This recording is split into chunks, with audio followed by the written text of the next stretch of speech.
Salut tout le monde, j'espère que vous allez bien. En tout cas, moi, je peux pas plus aller qu'en ce moment, dans le sens où, après, j'en parlerai pas en détail parce que ça sera pour la prochaine vidéo, mais j'ai eu à 90% raison sur l'épisode 5. Donc, je suis hyper contente parce que ça me prouve à quel point mes connaissances en la mythologie font en sorte que ça peut me permettre de théoriser des trucs qui sont actuellement vraiment arrivés dans la série. Donc, moi, je suis super contente par rapport à ça.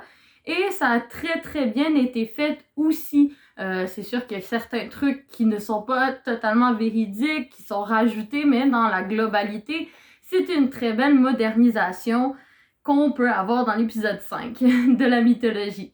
Je passerai pas plus d'instants là-dessus parce que c'est très important d'en faire toute une vidéo parce qu'il y a beaucoup d'éléments hyper compliqués qui ont été apportés dans l'épisode 5 et que je souhaite réserver une bonne vidéo là-dessus.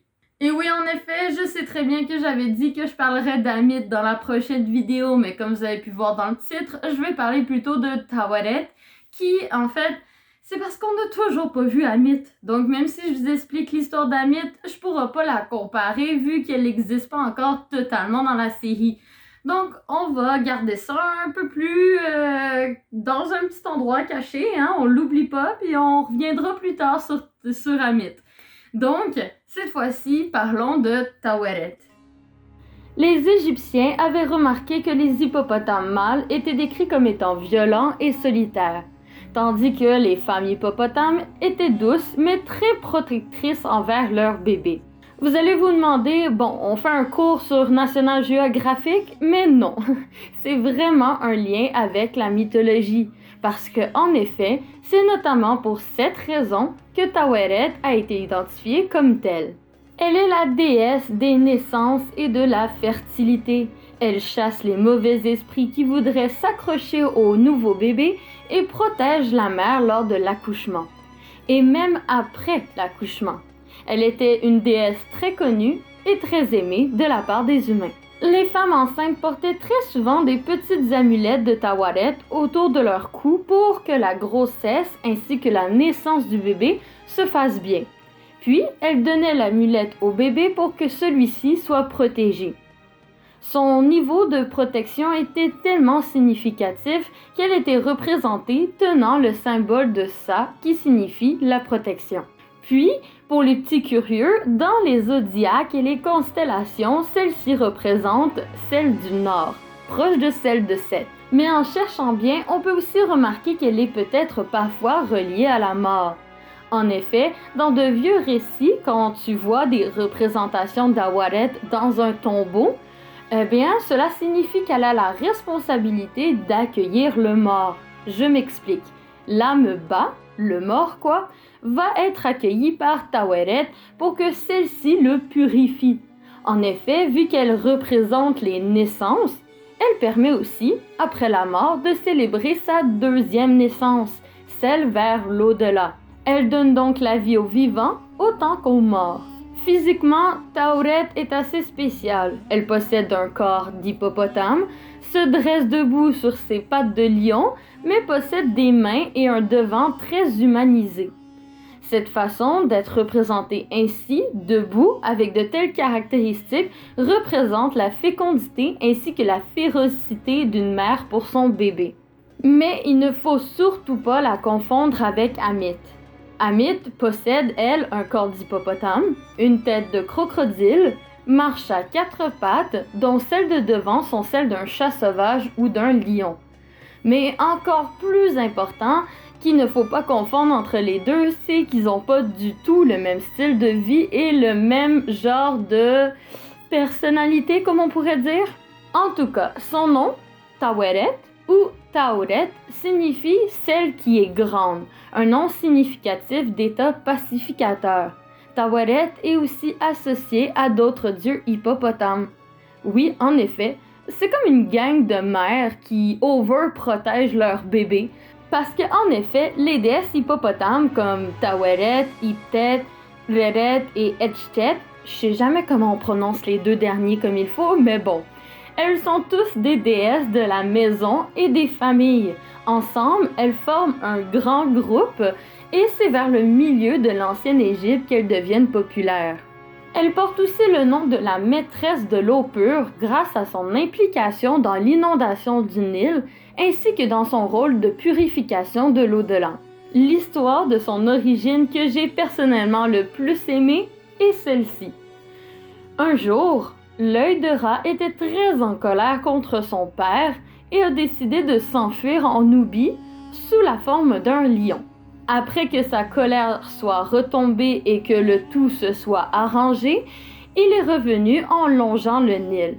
Mais, celui-ci n'étant plus en colère, revint sous la forme d'une maman hippopotame. Elle plongea dans le Nil pour retourner chez elle, mais elle fit déborder l'eau et permit à la terre environnante de devenir fertile. Grâce à cela, elle devint plus tard la déesse Tauret, symbolisant la fertilité et les naissances. Plusieurs autres histoires racontent son origine, mais j'aime beaucoup celle-ci, puisqu'elle rassemble bien son origine envers la fertilité, mais aussi les raisons pourquoi son apparence est un mélange entre un hippopotame et celui d'un lion. Donc à présent, il est temps de vous montrer un peu la différence entre cette histoire et celle de Moon Knight. Voilà pour l'histoire de Tawaret. Pour moi, je trouve que Tawaret, c'est une très bonne adaptation de la mythologie en modernité, dans le sens où physiquement, on n'aurait pas pu faire mieux. Déjà de 1, c'est sûr qu'elle est représentée en tant qu'hippopotame parce que imaginez avoir fait ça en CGI, je suis désolée, impossible. Ça aurait été affreux et ça aurait été beaucoup moins mignon et attendrissant dans le sens où Tawaret, dans la série, dans l'épisode 5, on voit clairement qu'elle est là pour être un peu... Moi, j'ai vraiment trouvé qu'elle faisait un peu la petite maman innocente qui est à ses débuts, qui sait pas trop comment faire, etc. Donc, je trouve que c'était vraiment mignon et que c'est une belle adaptation du personnage qui marche bien avec l'univers, entre parenthèses. C'est déjà de 1, je vais l'expliquer après, mais elle accueille Mark et Steven dans justement dans cet enfer, dans ce purgatoire égyptien. J'aurais mal imaginé avoir fait son vrai corps mythologique en CGI, mais en respectant le fait qu'elle doit être mignonne et naïve. Donc pour moi, physiquement parlant, elle est parfaite parce qu'elle est cute, elle est naïve, elle est amusante à regarder entre parenthèses. Deuxièmement, son histoire, bon, c'est sûr qu'on peut pas voir à 100% c'était quoi l'histoire de Teweret dans le sens où on n'a pas toutes les parties de sa vie, mais son principe en tant que personne qui accueille les morts dans l'au-delà, c'est quelque chose qui est très accurate avec la mythologie, dans le sens où c'est pas toujours elle qui va être là pour accueillir les gens.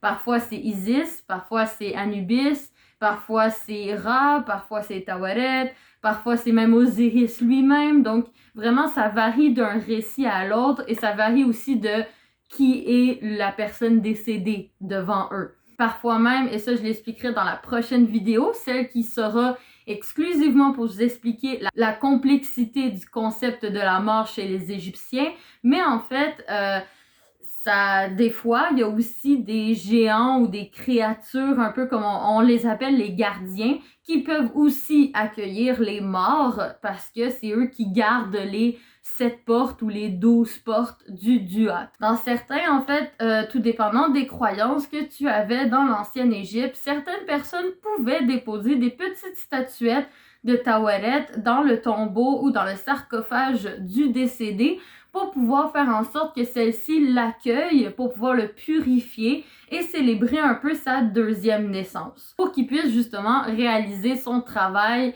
et par la suite être jugé dans la balance de Math avec Osiris, Anubis, etc.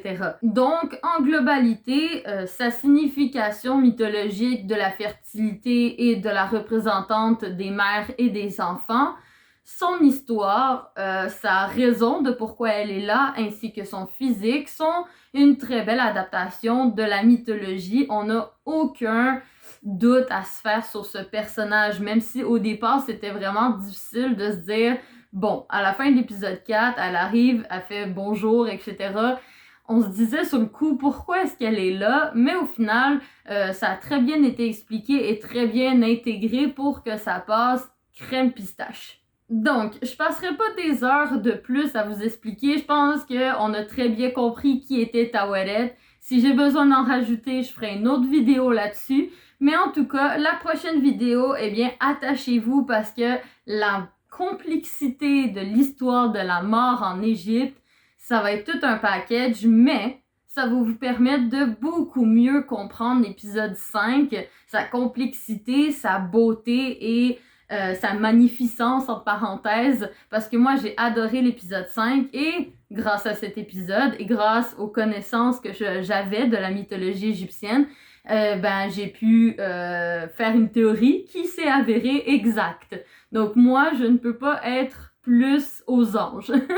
Donc, je vous tiens au courant si vous avez des choses à rajouter, dites-moi-le en commentaire, venez m'écrire sur Instagram, il n'y a aucun souci si vous voulez discuter avec moi, si vous êtes fan de mythologie, si vous voulez m'encourager financièrement pour pouvoir un jour animer mes vidéos, eh bien, toutes les informations sont dans le Linktree de la description et je vous fais des gros bisous du Québec!